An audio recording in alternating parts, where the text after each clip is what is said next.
Bienvenidos y bienvenidas a En Privado, un programa diseñado para contribuir a una mejor calidad de vida.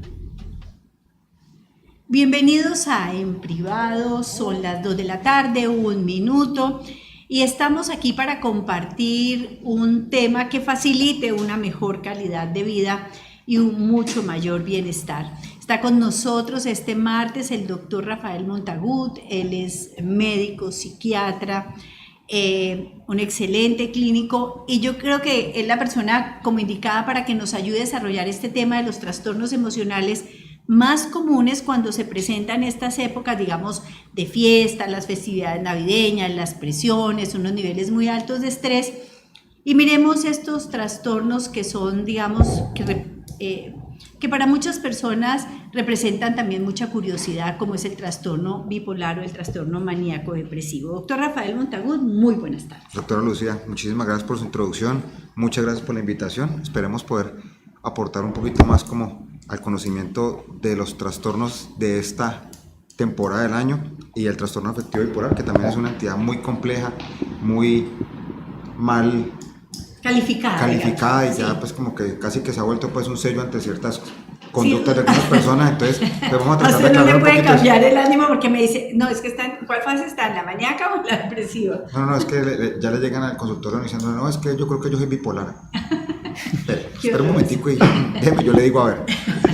Está con nosotros la doctora Luz Helena Villegas, psicóloga clínica, compañera de muchas batallas. Doctora Luz Helena, muy buenas tardes. Buenas tardes a todos y a los a nuestros videoyentes. Sí.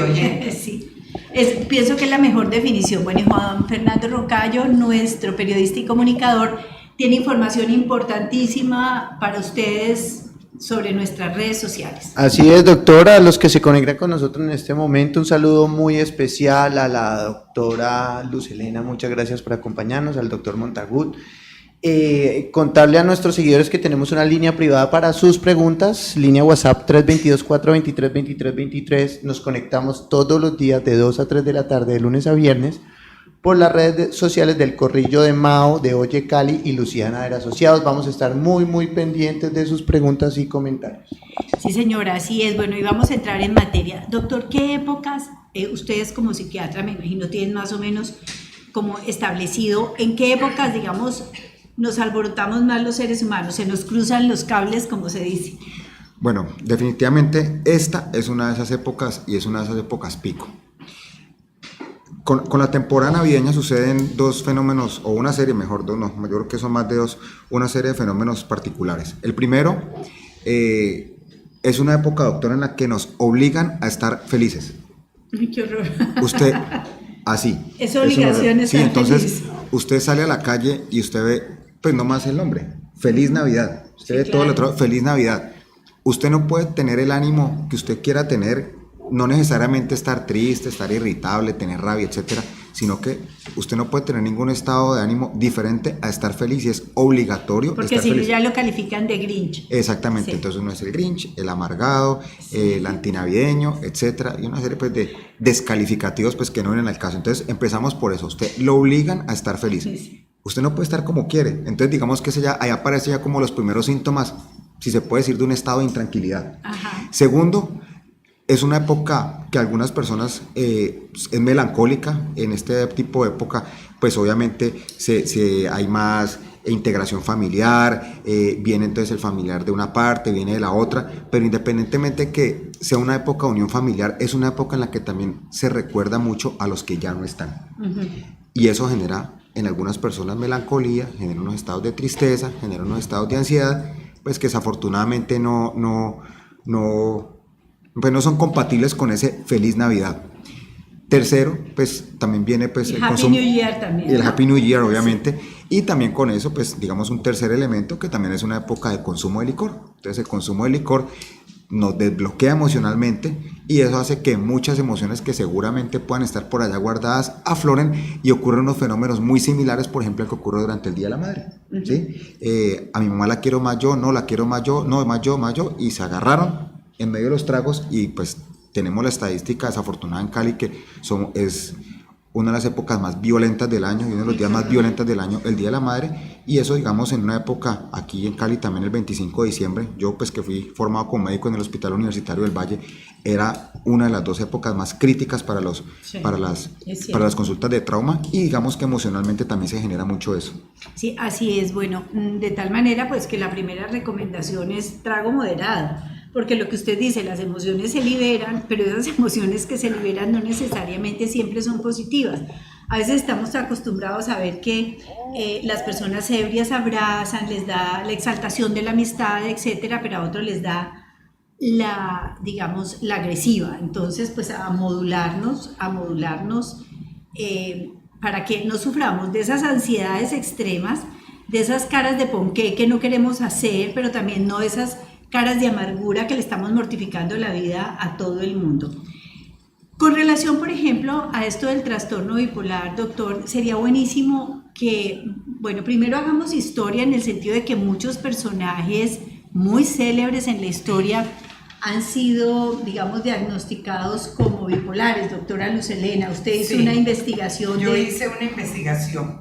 Entonces dice que artistas como Brad Pitt, perdón, Jim Carrey, John Lennon, Axl Rose, Michael Jackson, Madonna, Freddie Mercury, Mel Gibson, Catherine Zeta-Jones, Marilyn Monroe, ¿sí? Que terminó en suicidio. El suicidio la ayudaron a suicidarse. Sí, la ayudaron, puede haber sido. Un suicidio de Estado. Sí, eso dicen, ¿no? Vincent Van Gogh, Frank Sinatra, Richard Douglas, Abraham Lincoln, Edgar Allan Poe, un escritor de cuentos de terror, en donde él en esos cuentos habla del doble yo, ¿no? Habla muchísimo de eso. Winston Churchill, Mike Tyson, Ernest Hemingway, Wolfgang Amadeus Mozart. Bueno, pero mire, por ejemplo, algunos, sí, pero por ejemplo, Winston Churchill, yo diría, pues yo soy un amante de la historia. Sí. Y me encantan las biografías. Me identifico con usted. Y una de las cosas en la vida de Churchill es que realmente, pero casi nunca cambiaba de ánimo. Era ácido siempre.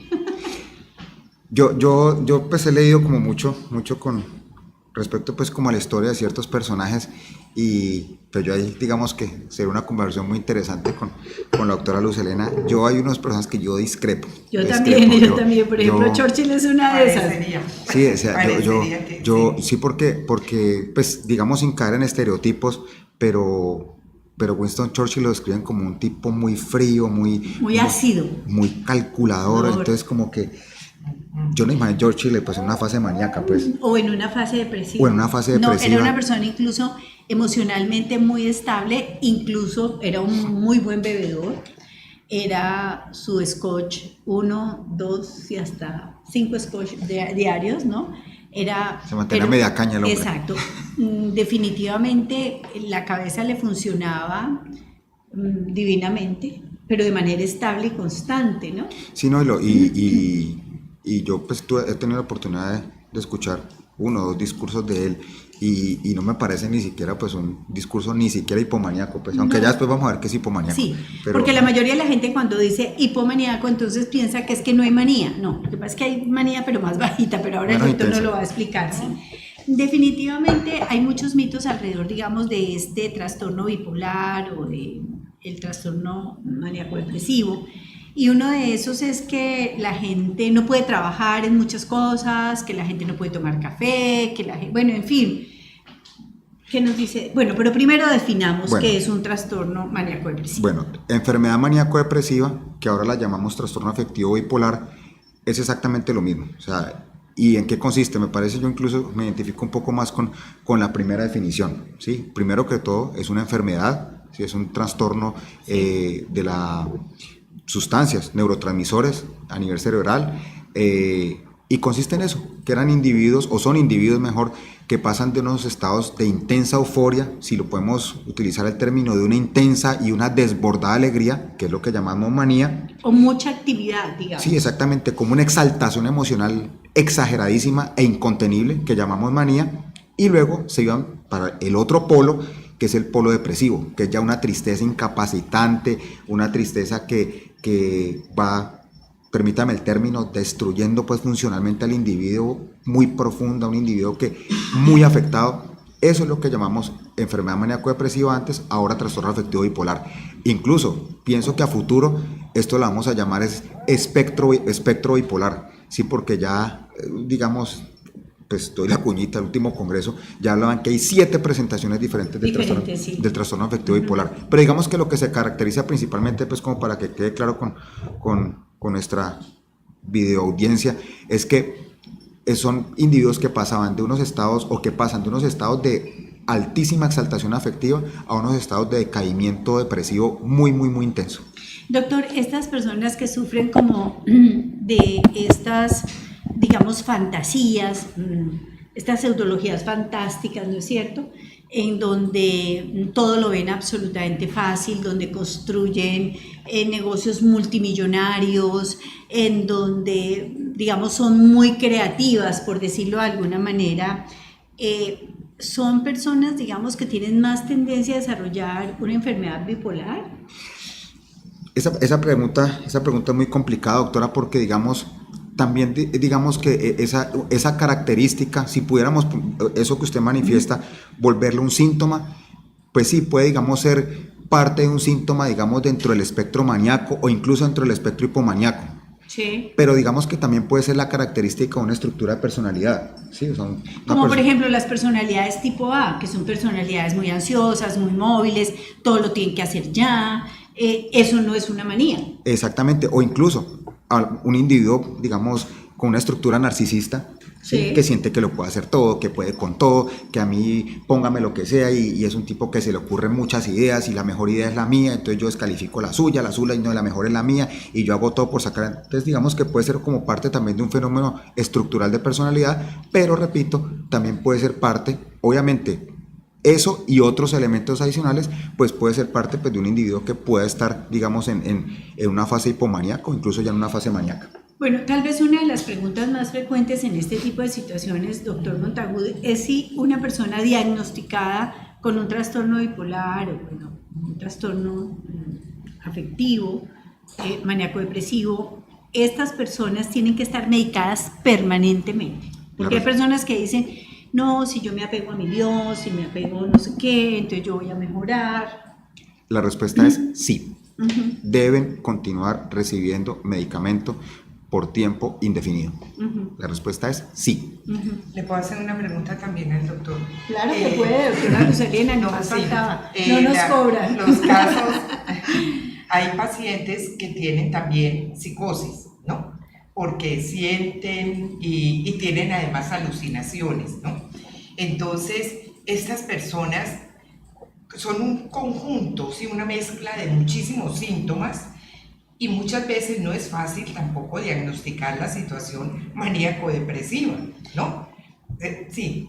No, era que quería un poco como redondear esa pregunta. Es decir, ¿los maníaco-depresivos, por ejemplo, hacen cuadros psicóticos? Sí. La respuesta también es sí. Tanto en su siempre. fase maníaca, no siempre, pero por ejemplo en la fase maníaca casi que una de las características es que aparte del componente afectivo hay un elemento psicótico, y un paciente que uno diagnostique por primera vez con una depresión como síntomas psicóticos está prácticamente, todavía me acuerdo de mi profesor diciéndomelo, está obligado a descartar un trastorno afectivo bipolar.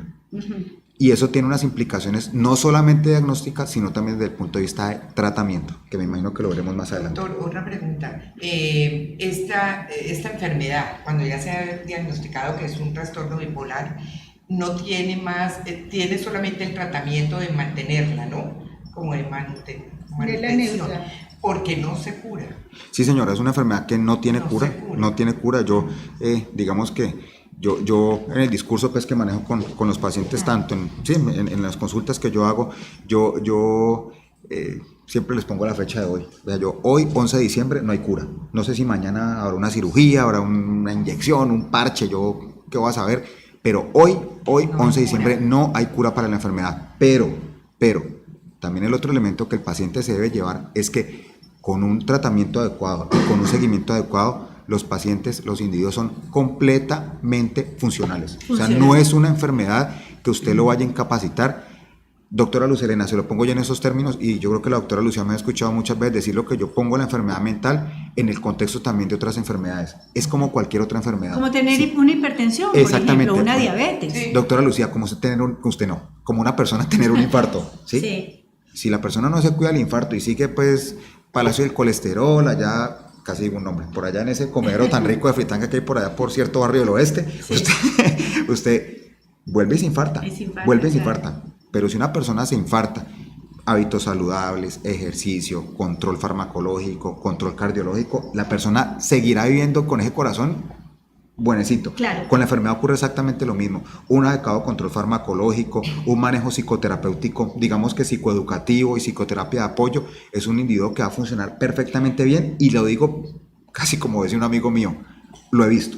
O sea, lo he visto afortunadamente. Yo tengo pacientes diagnosticados con, digamos, con trastorno bipolar y uno ve, bueno, a veces uno tiene la inquietud de si estuvo bien diagnosticado, porque no necesariamente toda fase hipomaníaca, por ejemplo, tendría que ser diagnosticada como un trastorno bipolar y en ocasiones pues se rotula a la gente y se la somete, digamos, a situaciones, digamos, relativamente complejas.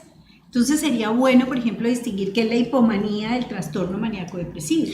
Digamos que la hipomanía, digamos para ponerlo en los términos como coloquiales, digamos que es un estado de aceleración emocional, pero digamos que es un individuo que es contenible y que es funcional, ¿sí? El paso de la hipomanía a la manía es ya la afectación funcional de ese individuo, ¿sí? Y en la mayoría de los casos de manía, el elemento psicótico está presente. Está presente con ideas delirantes, ¿sí? Principalmente ideas delirantes de grandeza, ¿sí? Que es de pronto lo que mencionábamos ahora, no en el estado delirante, pero sí que de pronto la doctora Lucía mencionaba, sí, claro. entonces yo puedo con todo, Quiero ser yo soy presidente, sí, yo soy quiero el ser- presidente, yo puedo Usted llegar a hacer perdió esto. las no sé qué. elecciones y quiere ser presidente. Exactamente, más o menos así, casi que una megalomanía, pues, Exacto, sí. Entonces, digamos como que, sí, o sea, ese estado hipomaníaco, inclusive, pues, yo creo que usualmente lo interesante a veces, lo agradable de la psiquiatría es que uno empieza como a mostrar las situaciones y la gente empieza como a mirar para los lados. Claro. Entonces, O uno empieza a pensar, uy, a mí me pasa eso. entonces, sí, digamos que el estado de hipomanía es un estado como de aceleración emocional, pero que es contenible. Son individuos con energía, pues, y vigorosos y hacen muchas cosas, hombres, mujeres, y sí, como que sienten que pueden con todo, pero digamos que todavía tienen cierto nivel de contención. El individuo maníaco no tiene contención. Eso es bien importante. Perdón, doctora Lucelena, gastan dinero, por ejemplo, Exacto. se meten a un casino y sienten que en su mente les están diciendo con qué números van a jugar, con qué números van a ganar, etcétera, etcétera. Bueno, y terminan hasta alquilando a la mujer o vendiéndola. Conductas hipersexuales también, o sea, con una hipersexuales. sexualidad desbordada. Sí. Quería también saber, ¿se ha comprobado que sea una enfermedad hereditaria? Sí, señora, sí es una enfermedad hereditaria. Sí, digamos que, bueno, pongamos las cosas en positivo. Sí, la transmisibilidad es más o menos del 17 al 20% más o menos. ¿Sí? Que no es tan alta. Que no es tan alto. Lo que pasa es que yo prefiero darlo en esos términos y no que el 80%. No, o sea, se puede transmitir en un 17%. Es que hay una cosa que es bien importante y que es una gran discusión ahora incluso con muchas expresiones de tipo sexual, y es que tenemos que entender que antes se creían que las enfermedades mentales solamente tenían orígenes psicógenos, que era la mala madre, la mala teta, la mala relación vincular, y aunque sabemos que las malas relaciones vinculares, las sensaciones de abandono, etcétera, pueden desencadenar, digamos, estados emocionales alterados, pues tenemos que tener en cuenta que la ciencia ha avanzado enorme, sobre todo en las 2 últimas décadas en el estudio de las enfermedades mentales. Claro que venía desde antes, pero digamos, sus grandes avances han sido en las 2 últimas décadas y sabemos que los componentes biológicos de las enfermedades mentales están ahí, que pueden haber factores precipitantes ambientales, perfecto, pero eso es una cosa importante a aclarar. Es que eso, exactamente, ¿no? Y es muy importante eso, o sea, en últimas, yo no sé si nosotros que estamos aquí en este salón en este momento, pues tengamos el gen, y que lo que necesitemos de pronto es un detonante emocional que haga que ese gen se exprese, repito, doctora Lucelena, como cualquier enfermedad, o sea, yo no sé si yo tengo el gen de la diabetes y un día Me Explotó. cogió una gripa, me cogió un estrés, me cogió una situación que sobrepasó mi capacidad de control emocional, porque hay conexión emocional en 99.9% de las enfermedades, y esa alteración, esa afectación emocional, ¡pum!, se me fue para el páncreas diabético. Sí, señor, así Entonces, es. muchas veces lo que se necesita es un detonante ambiental también entiéndase como algo emocional que desencadena la enfermedad. Además hay cosas, por ejemplo, bien complejas, y es que las personas empiezan a tomar su medicamento, van a psicoterapia de apoyo, de soporte o psicoterapia con fines, digamos, educativos para aprender a entender la vida, digamos, con su trastorno, con su enfermedad, ¿no es cierto? Pero se les ya empiezan a sentir bien y dicen, ay, ¿yo para qué voy a tomar tantas pepas? Yo esclava de este medicamento o esclavo de este medicamento, y empiezan a sentirse súper poderosos y que van a poder manejar la enfermedad, y las recaídas son complicadas, ¿o no? Doctora, mire, es que digamos, uno se pone en el lugar del paciente. Entonces uno sintiéndose muy enérgico, con ganas de comerse el mundo, pues, a mordiscos ya mismo, y yo le voy a tener que dar una pepa para bajarle esa energía. ¿Sí? Yo con mi líbido y con mi sexualidad desbordada, y yo sintiendo que yo puedo ir a un Soy el rey casino. del mundo, sí. Exactamente. Pero vea, tómese esta pepita de litio, porque es que definitivamente así como usted está sintiendo. Entonces dígame, ¿no?, ¿cómo trata de convencer a una persona que está como en ese estado, pues, de hipercreatividad, con su capacidad volitiva también desbordada? Vea, tómese esta pepita de litio, porque es que así como usted está sintiendo, así no se debe sentir.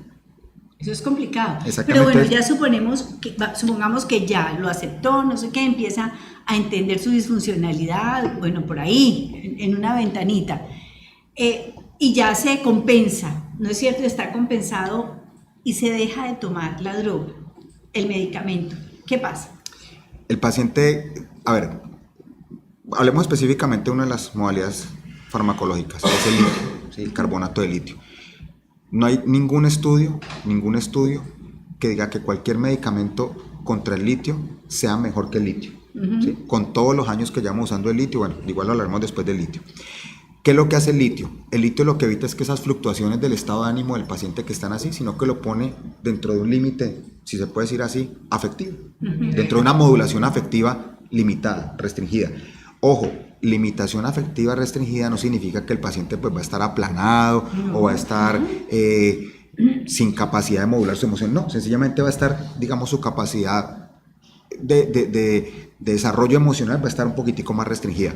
El paciente se deja de tomar el medicamento y automáticamente empiezan a aparecer los síntomas. Automáticamente, o sea, eso es, doctora, 72 horas. Doctor, muchas personas dicen que, por ejemplo, el consumo de litio, ya que usted lo nombra, produce, digamos, otros, digamos, daños orgánicos. ¿Eso es cierto o no es Sí, cierto? sí, señora, es un medicamento que con todas las bondades, con todo el tiempo que llevamos usándolo, yo creo que llevamos 60 años usando litio, afortunadamente es un medicamento que conocemos muy bien, es un medicamento que requiere unos controles de cierto tipo de exámenes. Entonces cuando un paciente yo le mando litio, tengo que estarle controlando la tiroides por lo menos 2 veces al año, tengo que estarle controlando la función renal por lo menos 2 veces al año, midiendo los niveles de litio, mirando signos de intoxicación por litio. Es un medicamento que, pero pues pienso, doctora, que es como cualquier otro medicamento. Claro, usted me dice, sí. Es decir, venga, son más doctor, los beneficios venga, doctor, que es las que ¿qué contraindicaciones. medicamento hay entonces diferente al litio? Yo le digo, sí, perfecto, ácido valproico. ¿Y qué pasa con el ácido valproico? El ácido valproico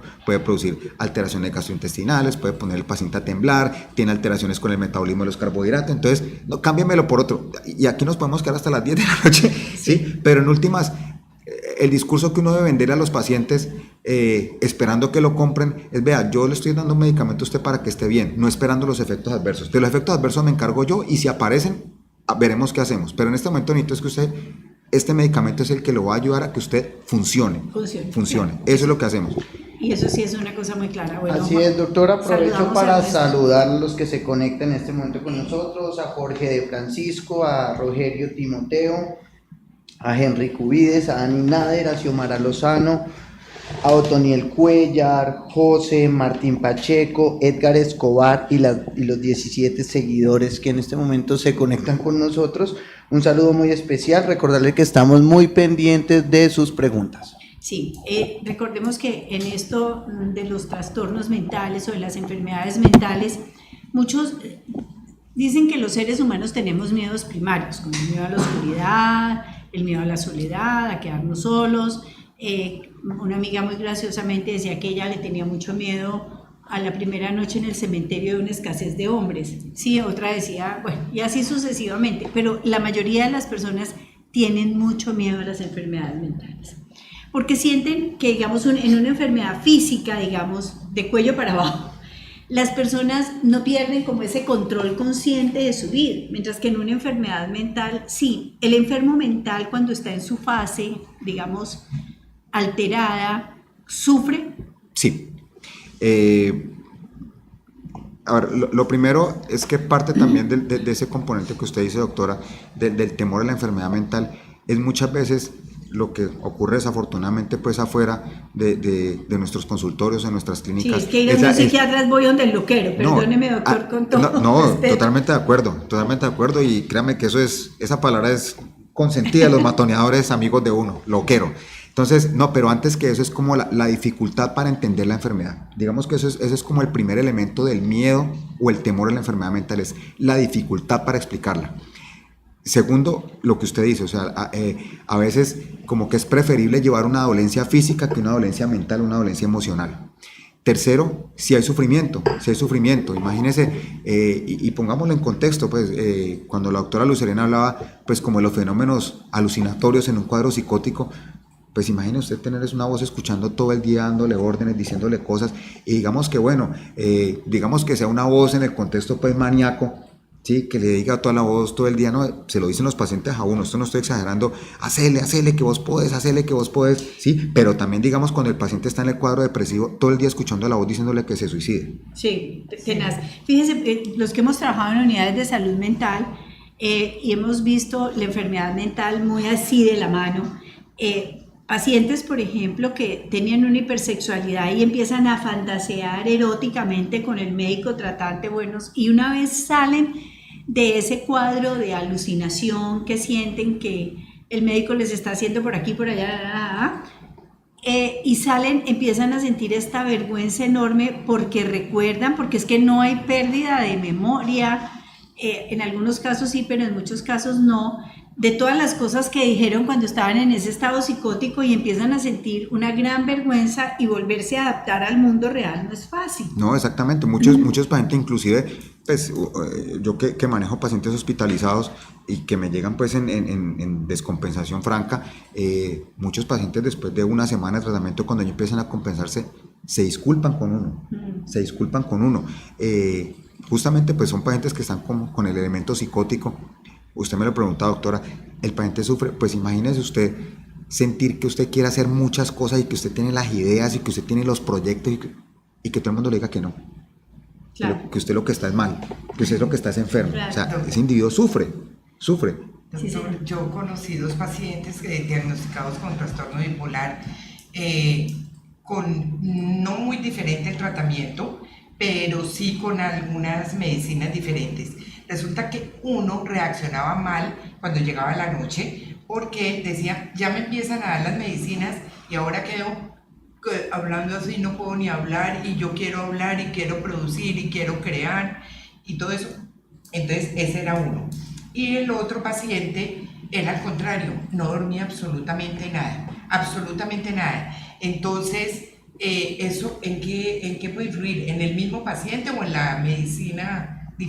Por eso hablamos, doctora Lucelena, que ya no hablamos específicamente, digamos, de un trastorno afectivo bipolar tipo 1 y tipo 2, sino como de un espectro bipolar.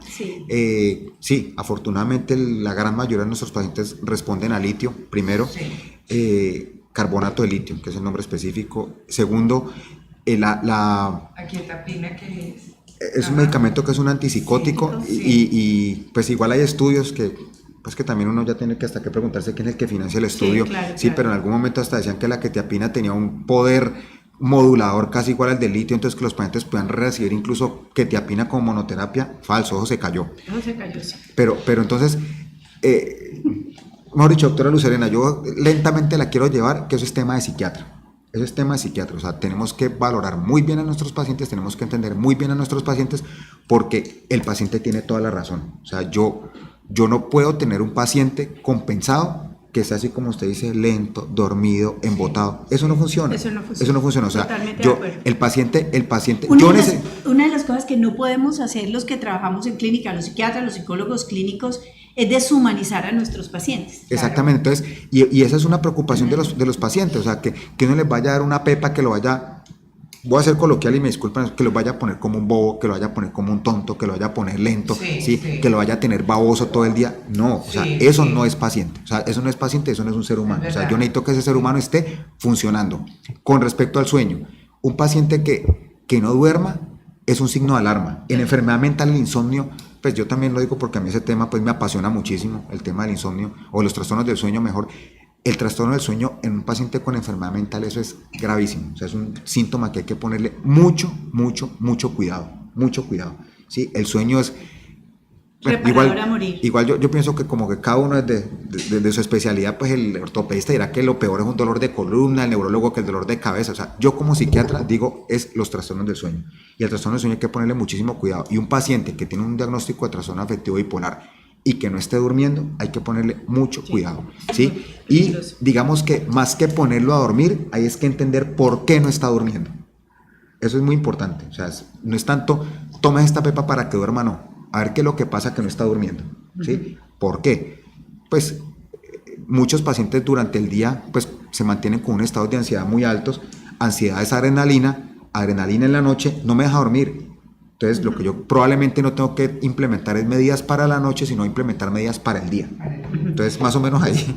Doctora, un momento, nos pregunta nuevamente el tema. Estamos hablando del trastorno maníaco-depresivo. A saludar a los que se conectan en este momento con nosotros, a Edgar Escobar, a Jimmy Ramírez, a Fernando Sornosa. Le mando un saludo muy especial a la doctora Luz Helena Villegas y al señor Reinaldo Atuesta. Bienvenidos a En Privado. Sí, señor. Bueno, y vamos a hacer una pequeña pausa porque vamos a nuestra sección de salud sexual y reproductiva con unas cifras muy interesantes.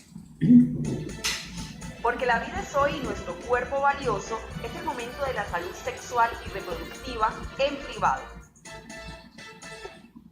Bueno, se calcula que en el año 2015 murieron 1.200.000 de adolescentes, es decir, más de 3.000 al día, en su mayoría por causas prevenibles o tratables. Las lesiones por accidentes de tránsito fueron la principal causa de mortalidad. Cada año se registran en el mundo 44 nacimientos por cada 1.000 chicas de 15 a 19 años. La mitad de todos los trastornos de salud mental en la edad adulta empiezan a manifestarse a los 14 años, pero la mayoría de los casos no se detectan ni son tratados. Los adolescentes entre las edades de 10 y 19 años representan aproximadamente una sexta parte de la población mundial, 1.200 millones de personas. La mayoría de los jóvenes goza de buena salud, pero la mortalidad prematura, la morbilidad y las lesiones entre los adolescentes siguen siendo considerables.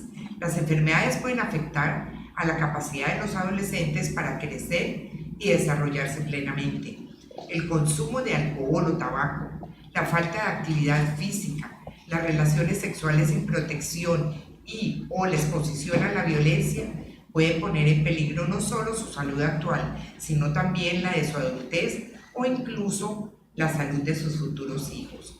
Fomentar comportamientos saludables durante la adolescencia y adoptar medidas para proteger mejor a los jóvenes contra los riesgos sanitarios es fundamental para prevenir problemas de salud en la edad adulta. Esto es una situación bastante importante y yo creo que nosotros la hablamos casi todos los días acá en el programa. Dígame, doctora. Sí, no, estamos totalmente de acuerdo, de tal manera que es una población que hay que cuidar muchísimo porque el adolescente se siente invencible, inmortal y siempre cree que los males le van a pasar a los otros y no a él. Bueno, eso también vamos a hablar porque el trastorno maníaco, se dice que muchas de las enfermedades mentales empiezan en la adolescencia. ¿También puede pasar con el trastorno maníaco depresivo? Digamos que la edad pico está más o menos entre los 29 y 33 años más o menos, pero digamos ahí la curva pues empieza entre los 19 hasta los 38, 39 años más o menos.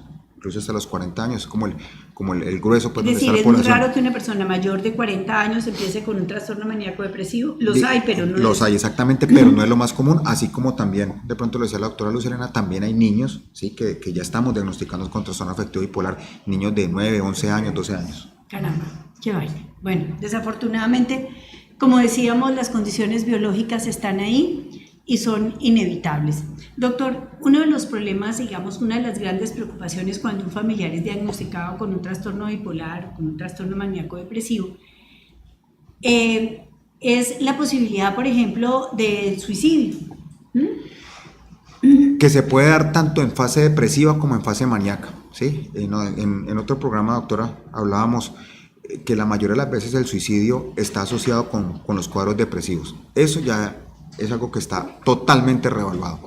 Se puede dar suicidio en pacientes con síntomas ansiosos, en pacientes con síntomas psicóticos, en pacientes con síntomas depresivos. Entonces, como que el O en primer pacientes que no tienen ningún síntoma. Exactamente, o sea, en pacientes con reacciones situacionales, reacciones ante situaciones que sobrepasaron su capacidad de control emocional y vieron eso como una opción, o incluso ni siquiera la muerte como una opción, sino como una forma, digamos, cometen actos autolesivos como una forma de descargar su ira, su frustración, su rabia, y pues desafortunadamente terminan en suicidio.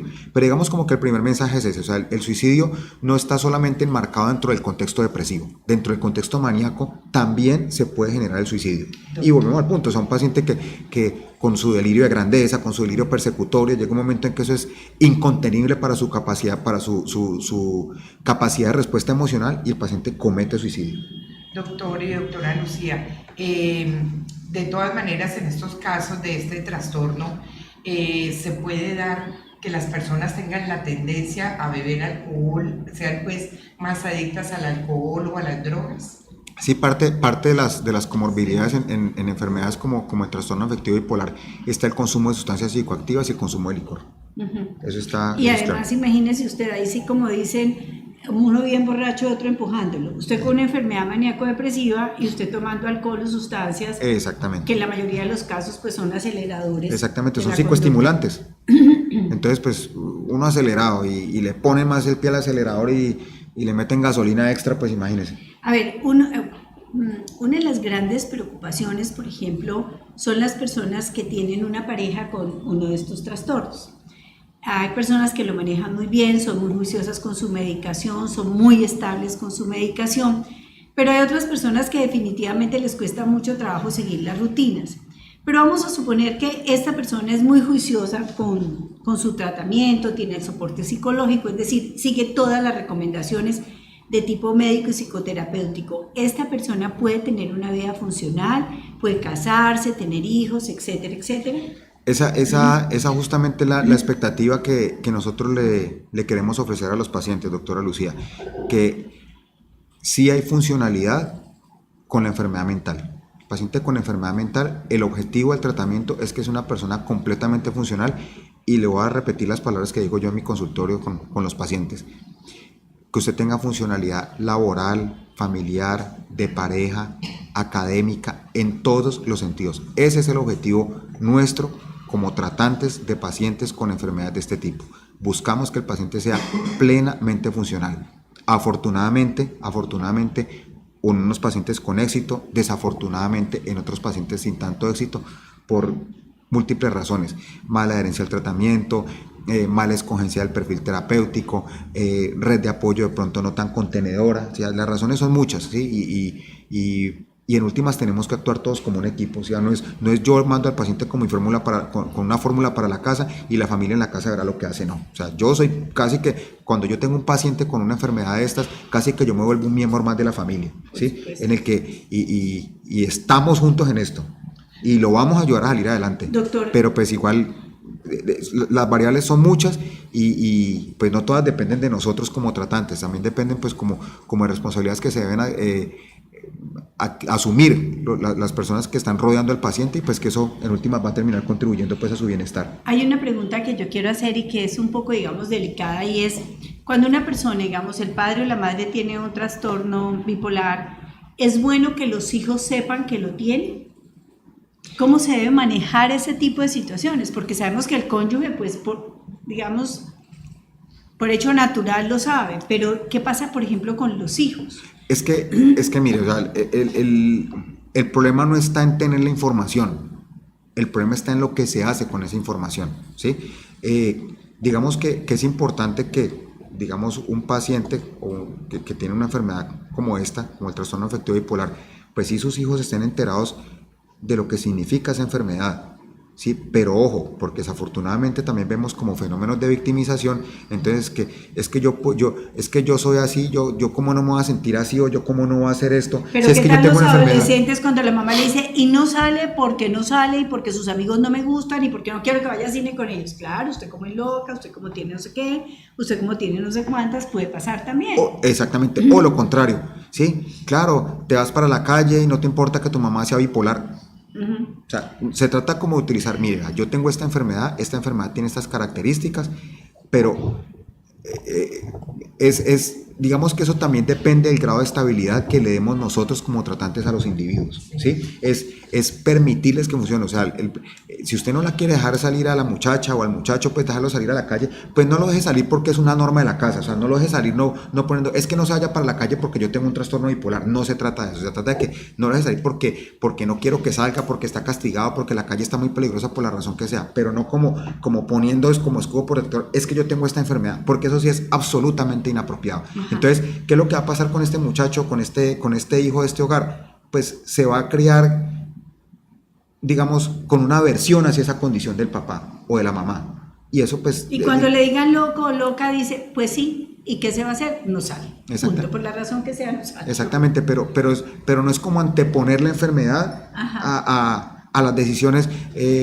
No, es que queremos ir de vacaciones a tal lado. No, pero es que yo me voy por allá y seguro que como yo soy bipolar yo me descompenso. No, o sea, diga que no quiere ir allá porque no quiere ir allá, pero eso no tiene absolutamente nada que ver con su enfermedad. Y es muy simpático este ejercicio, doctoras, porque esto es lo que yo veo en el consultorio. Claro. ¿Sí? Y muchos familiares piden inclusive cita ellos solos para entender, digamos, a mí la palabra no me gusta, la doctora Lucía lo sabe, pero digamos para entender qué hay detrás qué hay de manipulación y qué hay detrás realmente de la enfermedad. Manipulan mucho. Entonces, sino que a mí la palabra No, pero es la que hay. Sí, es la que hay. Además no hay como un buen sinónimo. Exactamente. Hay una cosa, perdón, que yo sí quisiera hacer mucho énfasis y es, perdón, que a las enfermedades hay que sacarles también la parte positiva, ¿no?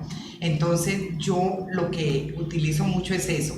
Las personas con este tipo de diagnóstico son personas muy creativas, son personas que te dan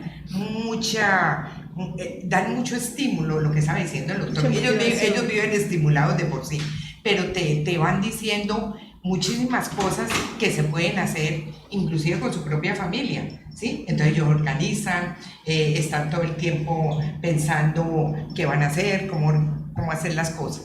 Entonces yo pienso que también, lo que decía la doctora Lucía, a los hijos hay que decirles de la parte positiva y con mucho respeto explicarles la situación que puede suceder negativa, ¿sí? Es decir, mire, su papá o su mamá en un momento dado le puede suceder esto, cambia de humor, cambia de comportamiento, ¿sí? Es una cosa debido a su situación de la enfermedad.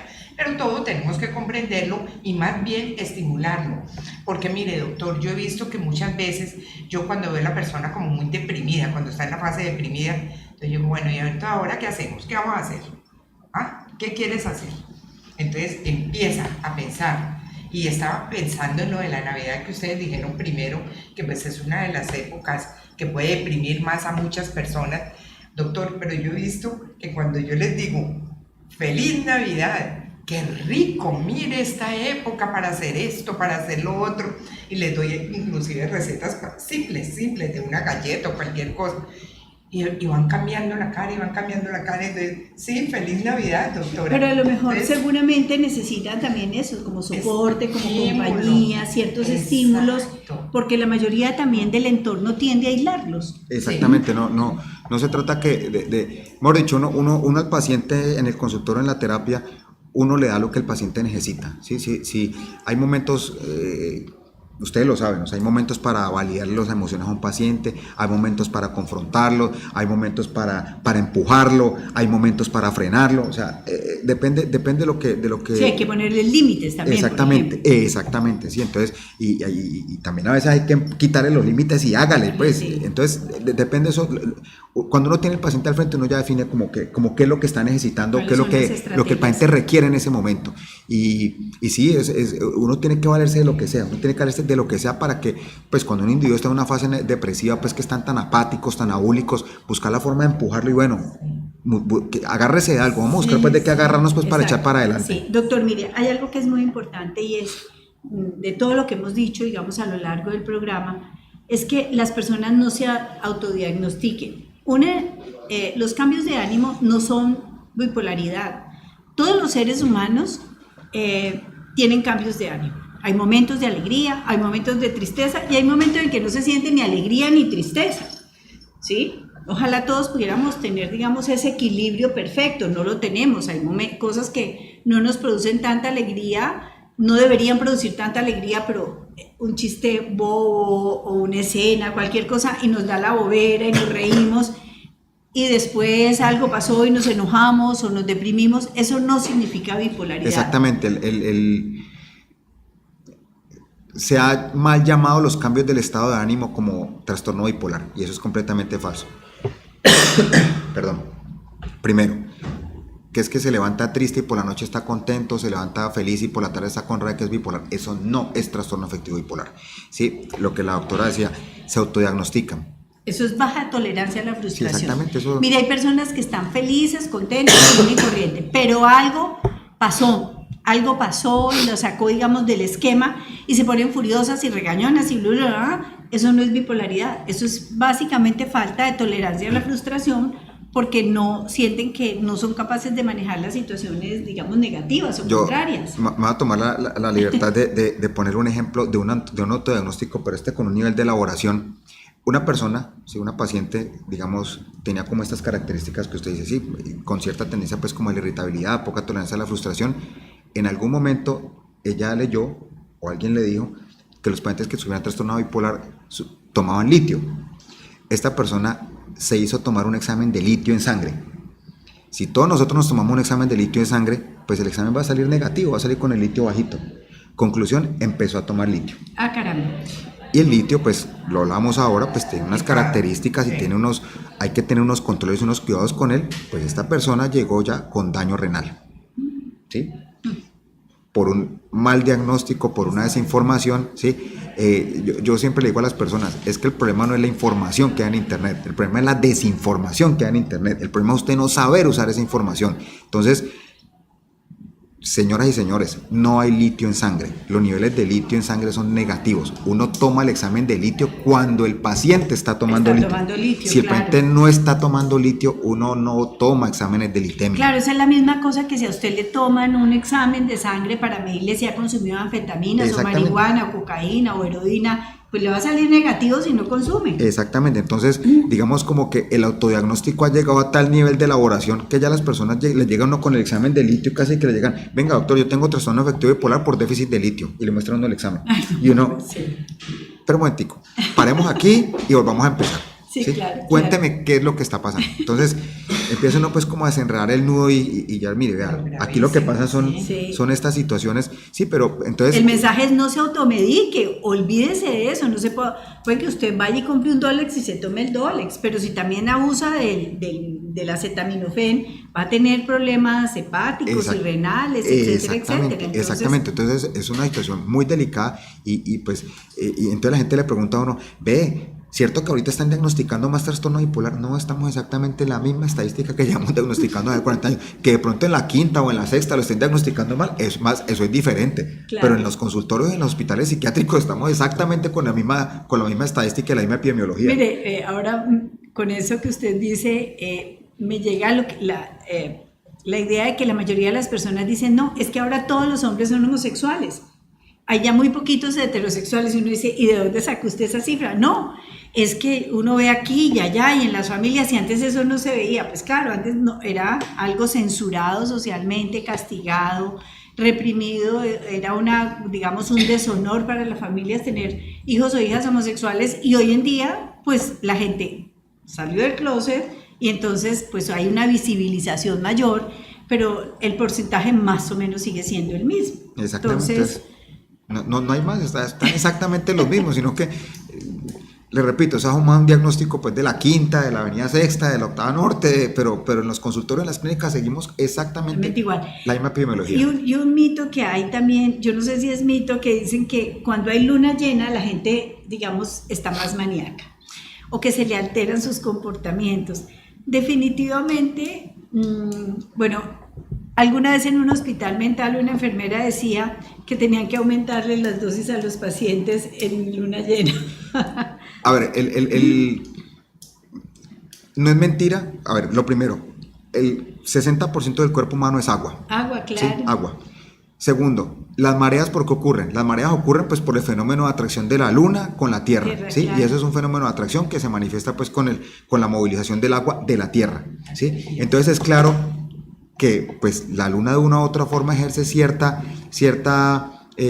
influencia, ¿sí? Sobre el cuerpo humano. En los líquidos humanos. Exactamente. Yo soy Entonces, feliz con la luna llena. Entonces, Entre fase maníaca. Soy todo lo contrario. sí, entonces seguramente Feliz. yo admito, o sea, yo estoy aquí elucubrando, pues, asumiendo cosas que no debería, pero sí, yo no sé si durante la luna llena los líquidos corporales se aumentan, se disminuye algún neurotransmisor o aumenta otro, la sensibilidad de unos receptores es mayor y la otra es menor y probablemente uno se siente como más enérgico, pues antes Bueno. utilizaban la palabra lunático.